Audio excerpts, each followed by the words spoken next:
હા, માન્યું કે છોકરા મોટા કરવા એ દુનિયાનું સૌથી અઘરું કામ છે. પછી તમે એકલા રહેતા હોય કે જોઈન્ટ ફેમિલીમાં, બંનેમાં સૌથી વધારે તકલીફ એક માને જ પડે છે. થોડા ટાઈમ પહેલા એક રીલ વાયરલ થયેલી, જેમાં એક બેન એકદમ પાગલો જેવી હાલતમાં, એકદમ અસ્તવ્યસ્ત, અને એક સેકન્ડ માટે તમને એમ જ લાગે કે આ પાગલ છે કે શું, એવી હાલતમાં ઊભા ઊભા પોતાના બાળકને શાંત કરીને સુડાવવાની ટ્રાય કરતા હતા. અને નીચે લખ્યું હતું કે પાગલ હોને કે બહોત સારે રાસ્તે થે, પર मैंने बच्चा पैदा कर लिया. ચલો, એ બેને તો કદાચ એને જસ્ટ વિડીયો બનાવવા માટે એમ જ કીધું હશે અને વાયરલ થઈ ગયા, પરંતુ મને એની એ વિચારસરણી ના ગમી. માં બનવું અને પાગલ બનવું બંને બહુ જ અલગ વસ્તુ છે. આ વિડીયો એ દરેક નવી બનેલી માતાઓ માટે છે. તમે જસ્ટ બેબી ડિલિવર કર્યું છે અને તમે પોતાના પોસ્ટપાર્ટમ ફેઝમાં છો.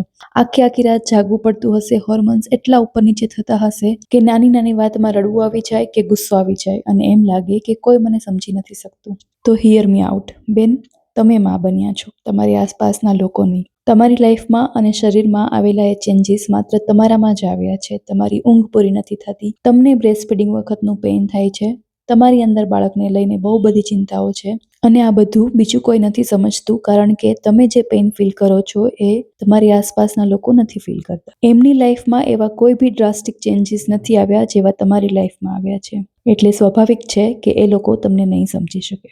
તો સૌથી પહેલા તો બહુ બધી અપેક્ષાઓ રાખવાનું બંધ કરી દો. જેટલી હેલ્પ મળે એટલી લ્યો, અને જે કામ ના થતું હોય અને ફાઇનાન્શિયલી અફોર્ડ કરી શકતા હોય તો ઘરના 1-2 કામ માટે હાઉસ હેલ્પ રાખી લો. અને પોતાની માનસિક સ્થિતિ સારી રાખવાની દોરી તમારા પોતાના હાથમાં રાખો. આસપાસના ટોક્સિક લોકો સાથે કામ પૂરતી વાત કરો. અને હા, ભલે લોકો કહે કે છોકરા ઘોડિયામાં સૂતા છે ત્યાં સુધી શાંતિ છે, મોટા થશે એટલે વધારે ઉપાધિ, પણ ના, હકીકતમાં એવું નથી. ડિલિવરી પછીના સૌથી પહેલા 3 મહિના સૌથી વધારે અઘરા છે, કારણ કે ત્યારે તમારું શરીર સાથ નથી આપતું.